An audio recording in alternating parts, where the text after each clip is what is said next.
Oui, donc là, en fait, je voulais vous parler des mémoires akashiques, de ce qu'on appelle donc la mémoire akashique. Alors moi, je ne suis pas un spécialiste professeur de la mémoire akashique. Je ne vais pas vous faire une thèse sur les mémoires akashiques. D'ailleurs, je vous avoue que je n'ai pratiquement rien lu sur ça. Vraiment, walou. Mais très très peu quoi. Mais par contre, ce que je peux vous expliquer, c'est ma propre expérience des mémoires akashiques. Et cette expérience-là, je l'ai faite lorsque j'ai expérimenté le nirvana. C'est-à-dire, j'ai eu, alors je ne sais pas si je l'ai mis dans des vidéos, si j'ai fait une vidéo sur le nirvana, je ne sais pas, je ne suis pas certaine. Bon, le nirvana, bon là, l'idée, c'est pas de vous parler du nirvana, mais vraiment de la mémoire akashique. Mais disons que j'ai eu donc un accident, enfin quelque chose de, bon voilà, et ça m'a pas mis en expérience de mort imminente, hein, mais ça m'a mis dans un état, je dirais, de catatonie, à une époque où je n'avais aucune notion ni de Dieu, ni de quoi que ce soit, hein, enfin, toute la partie, voilà, les croyances, ça m'intéressait absolument pas, sauf que j'ai eu ce choc-là, et que le choc m'a décorporé, en fait, a décorporé l'âme, c'est-à-dire l'âme est sortie du corps, mais elle est partie très loin, c'est-à-dire je ne me suis pas retrouvée comme beaucoup de gens à flotter juste au-dessus de mon corps, à quelques mètres au-dessus. Non, je suis partie beaucoup, beaucoup plus haut. C'est-à-dire que l'âme vraiment a fait pour la première fois ce qu'on appelle l'expérience du divin et qu'on appelle l'expérience du nirvana, à savoir une ascension extrêmement importante et très rapide, hein, un peu comme une fusée. Et je suis montée en fait très haut, au-dessus de la stratosphère, voilà, vraiment, et j'ai vu, hein, j'ai vu, en fait, je me suis vue dans l'espace, hein. L'espace ne m'intéressait absolument pas à cette époque-là non plus, mais je me suis vue, je ne regardais pas de film, voilà, qui parlait ou un peu, mais vraiment, non, non, j'étais pas du tout dans ça.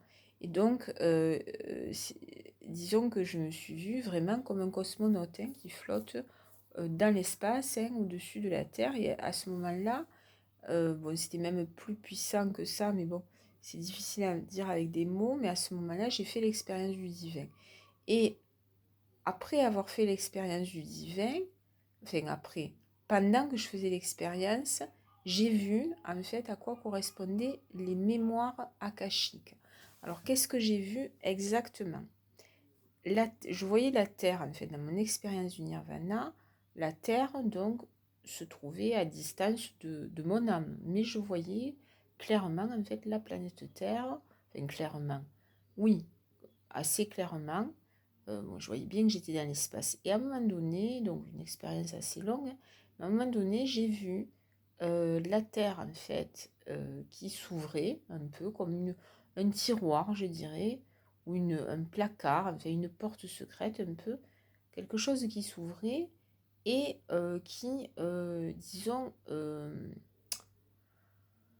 je ne rentrais pas dans cette porte en fait, hein, je ne rentrais pas dans cet endroit, mais ça se trouvait au centre de la Terre, c'était à peu près, voilà, comment dire, oui, au cœur de la Terre, hein, et de cette porte-là, je ne sais pas comment le définir, émergeait une sorte de, je ne sais pas comment dire, de tiroir très long, en fait, une bibliothèque. En fait, il est sorti une bibliothèque avec une quantité énorme apparemment de documents, hein, de documents, comme vous savez, tiroir qu'on ouvre comme ça, avec des documents, des classeurs, des trucs de rangement, là. Mais là, c'était très grand, sur plusieurs niveaux, et très profond, en fait. Mais ça sortait, littéralement, et je voyais vraiment une quantité énorme de, de feuilles, en fait, hein, des documents les uns derrière les autres, en fait, vraiment sur des étages, enfin, bon, c'était un truc costaud, quoi. Très longiligne, et quand même de plusieurs étages, mais je sais pas comment expliquer ça, bon. Voilà, c'est un tiroir qui n'en finissait pas, bon. Et là, en fait, j'ai entendu clairement, voici donc, pas les mémoires akashiques, mais comment dire, la connaissance, le moindre événement qui concerne cette terre. Passé, présent, futur, non, je pense pas, mais passé, présent. Tout ce qui s'est passé depuis le commencement de cette planète Terre, depuis le début. Le moindre battement d'aile, la moindre connaissance, la moindre respiration, le moindre mouvement, le moindre un truc de fou. Et dans mon esprit est venu, ça fait dans mon âme, je ne sais pas comment le dire, ça s'est fait télépathiquement. Donc, ce qui est apparu, c'est mémoire akashique. C'est venu comme un mot, plof. Et moi, à l'époque, mémoire akashique, je ne connaissais que dalle. Donc, mais j'ai retenu, hein, ça a été vraiment comme un coup de tampon, je dirais, qui s'est inscrit dans mon cerveau avec ces deux mots, mémoire akashique. Bon, ok. Et là, en fait, ce qui était montré, c'est que le moindre battement, la moindre, je sais pas comment dire, la moindre émotion, tout avait été compilé, mais absolument tout, hein. C'est-à-dire la moindre fourmi, elle fait même des trucs vraiment où tu t'en fous, et c'est là quand même, la fourmi qui se déplace, elle fait tous les mouvements de la Terre depuis la création de la Terre, un truc de dingue. Comme une, je sais pas comment dire, des archives en fait de l'absolu au niveau terrestre, pas universel mais terrestre. Ça ne concernait vraiment que la planète Terre. Et j'ai trouvé le truc vraiment énorme. Et là, ce qui m'a été évoqué, c'est tu vas en bouffer une grande quantité, littéralement. Enfin, ça s'est pas été dit tu vas en bouffer une grande quantité, mais moi je l'ai vécu comme ça.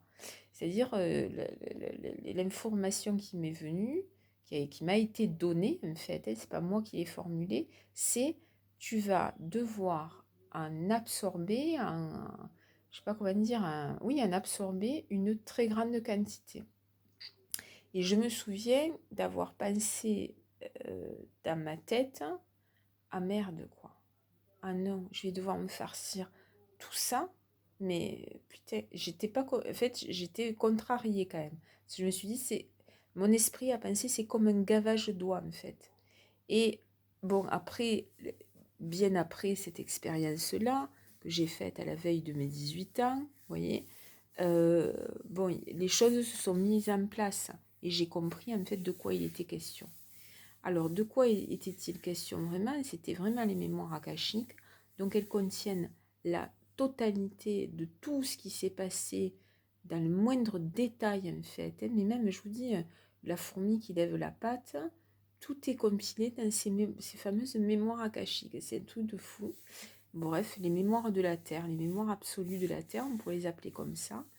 Et disons que quand on a, enfin en tout cas dans ce que moi j'ai vécu au niveau de l'éveil spirituel, très profond, hein, parce que quand même l'état de nirvana déjà, c'est quelque chose, et puis après il y a eu tout le reste dont je parle plus ou moins dans mes vidéos, et en particulier dans la dernière vidéo que j'ai posée, qui est celle du yoga de Sri Aurobindo. Donc ce qui s'est passé pour moi, c'est qu'il y a eu disons, beaucoup d'expériences, enfin, des expériences au niveau de l'âme, mais aussi d'autres expériences au niveau de la conscience. Donc l'âme et la conscience, c'est pas la même chose. Je crois que j'ai fait une vidéo sur ça. Et donc, quand on a un éveil spirituel, bien souvent, c'est pas toujours le cas, mais en général, oui, on a la conscience qui s'accélère.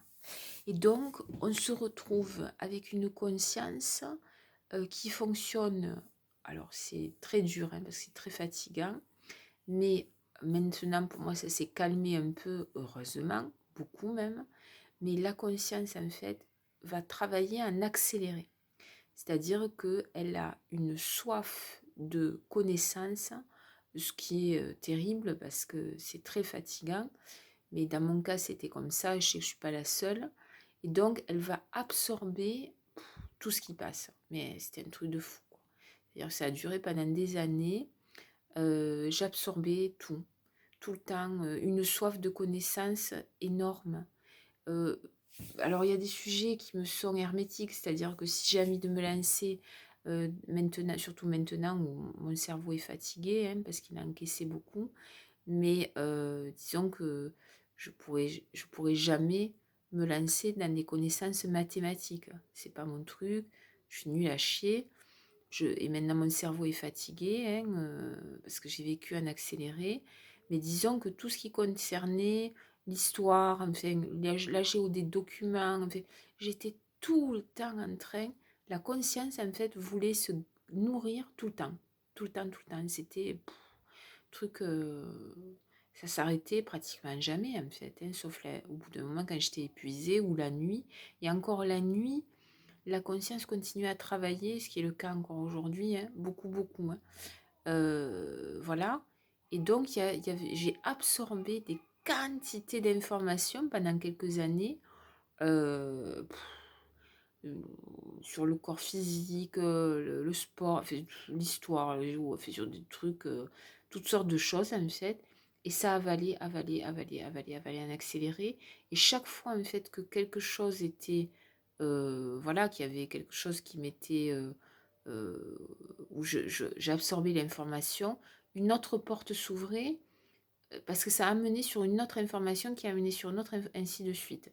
Et c'était au taquet. J'étais au taquet, au taquet, au taquet. Et voilà, donc proche du burn-out, enfin bon, bref, avec une vie très compliquée à côté. Et j'ai compris en fait de quoi il était question quand il était question des mémoires akashiques. Moi, ma conscience, elle a travaillé en accéléré, mais je sais que y a des gens qui ont une conscience qui va encore plus vite, un éveil de la conscience, et qui vont absorber un truc de fou, quoi. Pas à la vitesse de la lumière, mais vraiment des trucs impressionnants, quoi. Einstein, selon moi, avait une conscience accélérée. Voilà. Il y en a d'autres, hein, certainement, mais là, c'est le nom d'Einstein qui me vient à l'esprit, où je pense qu'il était vraiment dans quelque chose de surhumain, quoi. Hein. Il y a autre chose, une chose à laquelle je pensais, j'ai oublié. Ouais, enfin voilà, donc souvent, je pense que les gros cerveaux, vous voyez, avec des gros quotients intellectuels, et puis qui vont s'en servir dans tout ce qui est des recherches scientifiques, bon, ils ont un état de conscience, en fait, qui est connecté aux mémoires akashiques, plus ou moins, quoi. Vous voyez, ceux qui sont complètement dans des trucs, tu te dis, c'est pas humain, et qui sont perpétuellement en mouvement dans des recherches jusqu'à épuisement, jusqu'à la mort, hein. C'est une connexion en fait aux mémoires akashiques. Hein. Parce que dans ces mémoires, voilà, il y a vraiment les recherches scientifiques, il y a, même si ça ne concerne que la mémoire terrestre, mais il y a l'astronomie, il y a tout ça en fait. Donc, ouais, c'est un truc énorme. Énorme, énorme, énorme. Donc, c'est ce qu'on appelle donc les mémoires akashiques. Mais ça ne concerne que notre monde terrestre et toutes les découvertes et les évolutions et les mouvements et les pensées et les battements de cils de l'oiseau. Enfin, bref. Et ça concerne notre humanité, enfin, ça concerne notre monde en fait. Même si dans ces mémoires akashiques, il y a du Copernic, il y a de tout, il y a tout en fait, vous voyez, qui est compilé quoi. Et Einstein, bien sûr, et tous ces trucs-là. Donc, quand quelqu'un ouvre ses mémoires en fonction, mais ça se fait vraiment dans une expérience spirituelle qui va bien au-delà de toutes vos envies. Hein. C'est vraiment quelque chose qui vient vous chercher. Hein. Vous n'êtes pas celui qui va trouver le Graal. Hein. Calmez-vous. Mais disons que si par exemple il y a une affinité, par exemple, hein, avec les maths, hein, quelqu'un qui a déjà un esprit scientifique, une ouverture de conscience va faire entrer des quantités d'informations au niveau mathématique ou au niveau scientifique, vous voyez? Voilà, en gros c'est ça quoi. Et bon, mais c'est très fatigant. Hein, c'est vraiment, pour les gens qui le vivent, vraiment, ouais, la vie est en accéléré. Hein, c'est-à-dire que quand vous avez fait ça, moi je sais que ça a été extrêmement intensif. Au niveau de l'âme, ça l'a été, je dirais, ouais, mais même la conscience était quand même au taquet. Ça a duré une dizaine, ouais, un peu plus même que 10 ans. Ça a duré presque 15 ans peut-être. Mais 15 ans, ou si vous saviez, c'était à n'en plus finir, quoi. Hein, vraiment, le cerveau cramé, quoi. Et maintenant, il y a des infos qui rentrent, mais beaucoup plus ralenti, quoi. C'est comme si mon cerveau, il avait déjà 70 ans, quoi. Hein. En gros, c'est ça, hein, vraiment. Hein. Enfin bref, voilà donc pour mon expérience des mémoires akashiques.